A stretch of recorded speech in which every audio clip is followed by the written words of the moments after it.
said, my question today, I guess, would be any advice on when our ASD partners get upset because of our thoughts or because our thoughts and opinions trigger them. I get that we don't have to own their emotions, issues, and it's not our job to appease.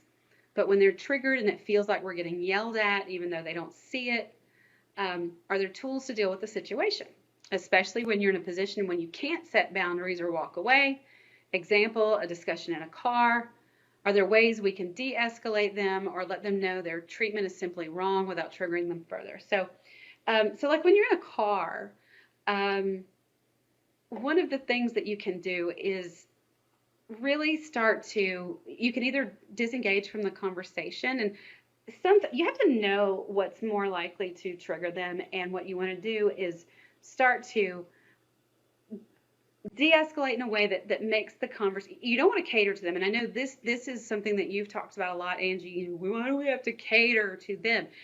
But anytime, whether it's your ASB partner or anybody who starts to escalate with you in a situation where you are truly in a situation where you're kind of trapped with them, in that moment you want to choose an option that just you don't want to poke or provoke, and you just want to become dull and boring in that moment. You just want to, just say, okay, you know what? Let's talk about it later. And I tell couples, let's figure out a word that's like a pause button, and agree about it beforehand. Before to have this conversation before, and say, look, there are times that we get in the conversations that are very triggering for you, maybe in the car, and I want to have a code word like pause, and I'm going to tell you ahead of time that if you start to trigger in the car and I say, hey, pause, I need to pause, I'm going to stop talking.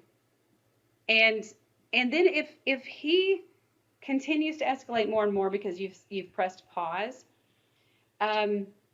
if you're not the one driving, and hopefully it doesn't get to a point where you truly feel unsafe.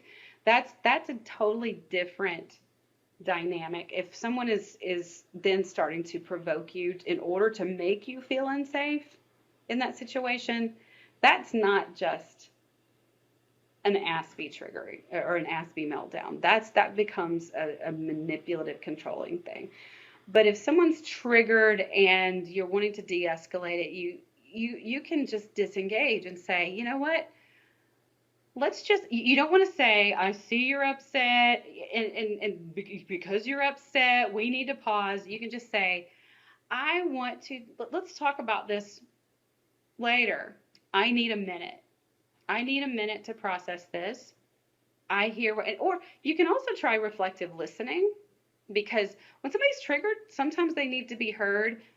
If it's a sensory trigger, if they're emotionally in fight or flight, sometimes reflective listening is not going to de-escalate it. But you can in that moment say, so what I'm hearing you say is that you're really upset because blah, blah, blah, blah, blah.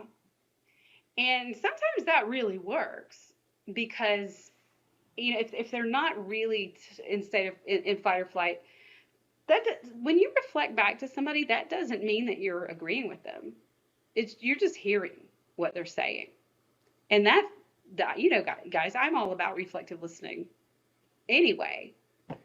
And so you can say, so what I'm hearing you saying is that you're really angry because da da da da da da.